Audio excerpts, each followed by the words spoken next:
فرق یہ ہے کہ وزارت تعلیم میں اسکروٹنی سخت ہے، نگرانی سخت ہے، تھوڑی سی بہتر نگرانی ہے. وزارت انڈسٹریز میں کھلی چھوٹ ہے. کہ 2019 میں ایک متفقہ فیصلہ تھا جس کو سب نے تسلیم کیا. تو اب 2024 میں کیا چاہ رہے ہیں مولانا؟ بنیادی مسئلہ اس وقت پیدا ہوا کہ جب یہ مولانا کے ترلے منتیں کر رہے تھے، اور کیونکہ اس سسٹم کے تحت تھوڑی سی نگرانی تھی، تھوڑا سا چیک اینڈ بیلنس کا نظام تھا. یہ چاہتے تھے مولانا صاحب کہ وہ کم کیا جائے. خوف یہ ہے کہ اس کے اندر کوئی انٹرنیشنل فنڈنگ نہ آ جائے، کوئی ٹیررسٹ آرگنائزیشن یہاں پہ ڈیولپ نہ ہو جائے. مولانا کے ساتھ اگر پی ٹی آئی اکٹھی ہو جاتی ہے اور وہ اسلام آباد کی طرف لشکر کشی شروع کر دیتے ہیں تو وہ حکومت سے کنٹرول نہیں ہوگا.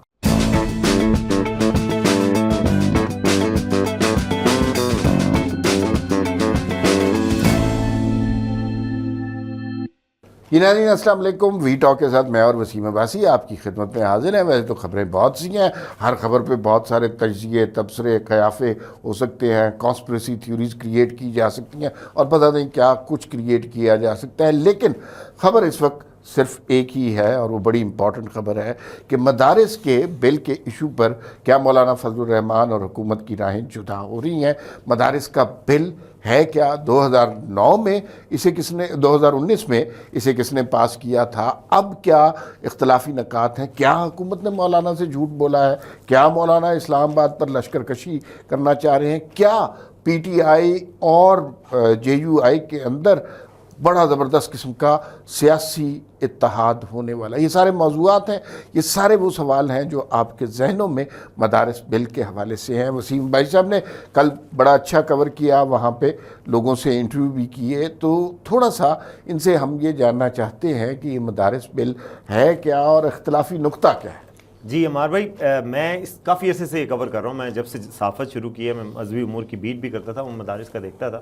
مشرف دور میں مدارس کو سوسائٹیز ایکٹ کے تحت رجسٹر کرنا شروع کیا گیا تھا. اس وقت بھی یہ دباؤ تھا کہ یہ جو آپ کا ان اکاؤنٹڈ فار ہے، مدرسہ ایجوکیشن ہے، اس میں پتہ نہیں کون لوگ پڑھتے ہیں، کیا ہوتا ہے، تو اس کو ایک مین اسٹریم میں لایا جائے. اس وقت سوسائٹیز ایکٹ کے تحت کیا گیا. پھر اس کے بعد جب 2019 میں یہ گورنمنٹ اور مدارس کے درمیان اتفاق رائے ہو گیا کہ ان کو مین اسٹریم کیسے کیا جائے، تو یہ طے ہوا کہ جی ان کو ایجوکیشن منسٹری کے انڈر کیا جائے گا. اس میں غیر ملکی طلباء پڑھتے ہیں، ان کا کیا ہوگا؟ ان کے ویزے ایجوکیشن منسٹری لگوائے گی. مدارس کی رجسٹریشن کہاں ہوگی؟ مدارس کا کریکولم میں دنیاوی تعلیم کو بھی شامل کیا جائے، یعنی کہ ان کا وہ دینی کریکولم نہیں چھیڑا جائے لیکن دنیاوی تعلیم کو شامل کیا جائے، تاکہ مدارس کے طلباء کے سامنے آپشنز ہوں کہ وہ زندگی کے جس شعبے میں اپنی خدمت پیش کرنا چاہیں وہ جا سکیں. آرمی میں جانا چاہیں، انجینئرنگ میں جانا چاہیں، صحافت میں آنا چاہیں، کسی بھی اور شعبے میں، تاکہ وہ پڑھیں.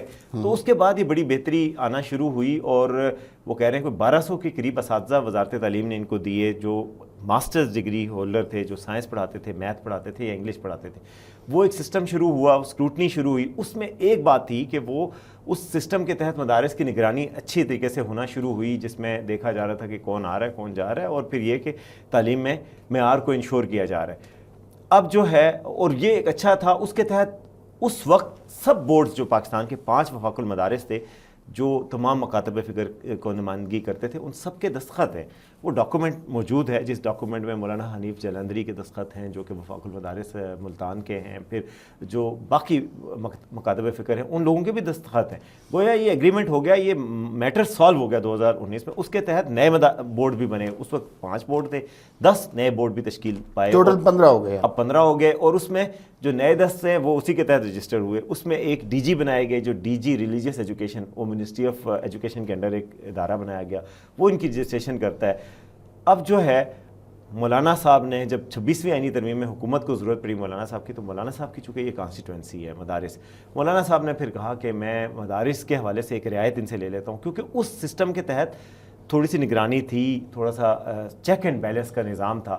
یہ چاہتے تھے مولانا صاحب کہ وہ کم کیا جائے. لیکن میں آپ کو یہ بتاؤں کہ کوئی بھی سسٹم جو حکومت کے زیر تابع ہے یا ملک میں چل رہا ہے، حکومت کی اس کے اوپر نگرانی نہ ہو، نظر نہ ہو، اس کے اندر کچھ فنڈز بھی آ رہے ہوں، یہ ہو نہیں سکے، یہ پاسبل نہیں ہے کہ آپ اس کو کھلا چھوڑ دیں. بدقسمتی سے ہم نے ماضی میں اس طرح کے معاملات کو بہت زیادہ اگنور کیا، جس کا نقصان پاکستان کو بحیثیت ملک ہوا ہے. اب جب ہم اس کے اوپر کچھ ریسٹرکشن ڈال رہے ہیں یا چیک اینڈ بیلنس کر رہے ہیں، اس کے اوپر ریزسٹنس آنا تو بڑی لازمی ہے.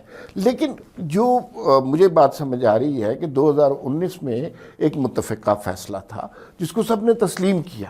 تو اب 2024 میں کیا چاہ رہے ہیں مولانا؟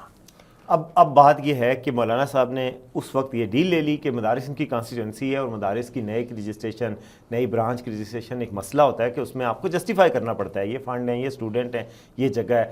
وہ اب کہہ رہے ہیں کہ وہ اسکروٹنی نہ ہو، سوسائٹیز ایکٹ کے تحت رجسٹر ہوں اور ان کی اسکروٹنی ذرا کم ہو جائے۔ وہ کہتے ہیں ہم رجسٹر ہونا چاہتے ہیں، ہاں، وزارت صنعت انڈسٹریز کے تحت وہ کہتے ہیں ہم رجسٹر، بظاہر تو وہ کہہ رہے ہیں ہم تو رجسٹر ہونا چاہتے ہیں، لیکن رجسٹر آپ اس طریقے سے ہو جائیں نا، اس طرف کیوں ہونا چاہ رہے ہیں؟ تو وہ اس طرح ہونا چاہ رہے ہیں تاکہ سختی کم ہو۔ بنیادی فرق کیا ہے وزارت تعلیم میں رجسٹر ہونے اور وزارت صنعت؟ فرق یہ ہے کہ وزارت تعلیم میں اسکروٹنی سخت ہے، نگرانی سخت ہے، تھوڑی سی بہتر نگرانی ہے۔ وزارت انڈسٹریز میں کھلی چھوٹ ہے، تو مولانا صاحب چاہتے ہیں کہ تقریباً کھلی چھوٹ ملے۔ وجہ کیا؟ لیکن مولانا صاحب کے ساتھ بھی ایک زیادتی ہوئی ہے، حکومت نے ان سے وعدہ کیا تھا، اب وعدہ خلافی حکومت کر رہی ہے۔ حکومت کو اس وقت کہنا چاہیے تھا، اب حکومت کیوں نہیں کر پا رہی؟ اس لیے کہ FATF کے تحت مسائل پیدا ہو جائیں گے کہ مدارس کو آپ نے کھلا چھوٹ دے دی، پتہ نہیں فنڈنگ کہاں سے آ رہی ہے، پتہ نہیں ٹیررسٹ یہاں پہ پڑھ رہے ہیں، کون پڑھ رہا ہے۔ دوسرا IMF کے تحت بھی انٹرنیشنل جو معاہدے GSP+ ہے اس میں حکومت کے مشکلات ہیں۔ حکومت کو ویسے کوئی مسئلہ نہیں ہے، لیکن یہ مسائل ہیں کہ اگر ہم ان کو جو پہلے سے اگریڈ چیز ہے اس سے پیچھے ہٹیں، اس کا مطلب ہم کھلی چھوٹ دے دیں، تو اس کا مطلب ہم میں نگرانی کا نظام ہی نہ رہے، یہ وہ افورڈ نہیں کر سکتے۔ تو حکومت وعدہ تو کر چکی تھی۔ مولانا صاحب کی یہ بات ٹھیک ہے کہ حکومت نے وعدہ کیا تھا، چاہے غلط وعدہ کیا تھا، چاہے موقف ان کا غلط ہے، چاہے، تو حکومت کو پہلے سوچنا چاہیے تھا کہ لیکن پھر اس کا مطلب ہے کہ وہ جو اس زمانے میں جب 26ویں آئینی ترمیم منظور ہونی تھی تو جو وزیر اعظم صاحب جا رہے تھے، کبھی بلاول بھٹو جا رہے تھے، مولانا کا محسن نقوی بھی جا رہے تھے، محسن نقوی بھی جا رہے تھے، اس کا مطلب ہے کہ ساری سیاسی اور باقی قوتیں بھی مولانا کی خدمت میں حاضر ہو رہی تھیں، ان کے دربار میں حاضری ہو رہی تھی، اور کسی طرح مولانا کو 26ویں آئینی ترمیم پر منایا جا رہا تھا، جس کے اندر یہ شک شامل تھی کہ یہ انڈسٹریز کے تحت رجسٹریشن کی اجازت دے دیں گے۔ اب جب، اور حکومت کا اب کا کلیم بھی غلط نہیں ہے کہ FATF اور اگر IMF، ورلڈ بینک ان چیزوں پر اعتراض کر دیتے ہیں تو ظاہر ہے یہ ہم نہیں کر سکتے۔ بنیادی مسئلہ اس وقت پیدا ہوا کہ جب یہ مولانا کے ترلے منتیں کر رہے تھے اور درخواست کر رہے تھے کہ یہ کس طرح مان جائے، تو مولانا کے ساتھ دھوکہ بل ہوا ہے۔ پاس ہوا، اسمبلی سے پاس ہوا، سینٹ سے پاس ہوا، صدر کے پاس گیا، صدر نے کہا کہ جی اعتراضات لگا دیں۔ صدر کو بھی کہا گیا کہ آپ اعتراضات کریں، مطلب کیونکہ بعد میں ریلائز ہوا کہ یہ تو غلط ہو گیا، اس سے تو ہمیں مسائل ہوں گے، ریاست کو مسائل ہوں گے، اس لیے اب پھر درمیانی راستہ نکالنے کی کوشش کی جا رہی ہے۔ میرا خیال ہے راستہ نکالنا چاہیے، مولانا صاحب سے بات کرنی چاہیے، کیونکہ آپ نے وعدہ کیا تھا، تو اب ان کو منوائیں، ان کو کہیں چلیں آپ کو ایجوکیشن منسٹری کے انڈر ہی رکھیں گے اور اسی سسٹم کے تحت، لیکن آپ کے اگر کوئی شکایتیں، مطلب شکایت کیا کی ہے، میں نے مولانا حنیف جلندری کا پورا کالم اس پہ پڑھا ہے، کسی نے شیئر کیا ہوتا ہے سوشل پہ کہ جی یہ مسائل ہے۔ جو مسائل وہ بتا رہے ہیں وہ اتنے بڑے مسائل نہیں، وہ کہہ رہے ہیں جی ہمیں 7 دن، وہ کہہ رہے ہیں ہمیں رجسٹریشن کے لیے اسلام آباد آنا پڑتا ہے۔ کل میں سن رہا تھا DG RE جو ہیں کوئی قمر، ڈاکٹر قمر، غلام قمر صاحب ہیں، انہوں نے کہا 7 دن کے اندر ہم رجسٹریشن کر دیتے ہیں، آپ ہمیں ایک سمپل فارم ہے، 1 صفحے کا، آپ اس میں درخواست بھیجتے ہیں، ہمارے ریجنل آفس ہیں وہ مدرسے میں خود ہی جا کے چیک کرتے ہیں کہ یہ چیزیں پوری ہیں، پھر اس کے بعد آپ کو 7 دن کے اندر ہو جاتی ہے، اسلام آباد آنا بھی نہیں پڑتا۔ تو یہ بات نہیں ہے کہ اسلام آباد آنا پڑتا ہے، لمبے چوڑے کام ہیں۔ انہوں نے کہا اکاؤنٹ کھولنے میں مشکلات ہیں، جو مدرسے کا اکاؤنٹ کھولتے ہیں اسکروٹنی ہوتی ہے، تو وہ چاہتے ہیں کہ اکاؤنٹ کھولیں، پیسے جدھر سے مرضی آئیں وہ ہو جائے۔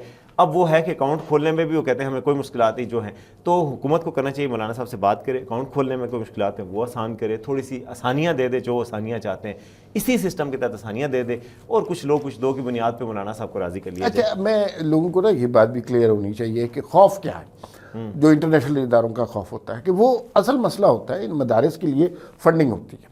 فنڈنگ کہاں سے ہوتی ہے کہ عام آدمی جو ہے کنٹریبیوٹ کرتا ہے، مخیر حضرات کرتے ہیں، نیکی کا کام سمجھتے ہیں کہ بچے وہاں قرآنی تعلیم حاصل کریں، لیکن خوف یہ ہے کہ اس کے اندر کوئی انٹرنیشنل فنڈنگ نہ آ جائے، کوئی ٹیررسٹ آرگنائزیشن یہاں پہ ڈیولپ نہ ہو جائے، کوئی ایسی چیز جس کا انٹرنیشنلی یا نیشنلی انسانوں کو نقصان ہو اس کے حوالے سے۔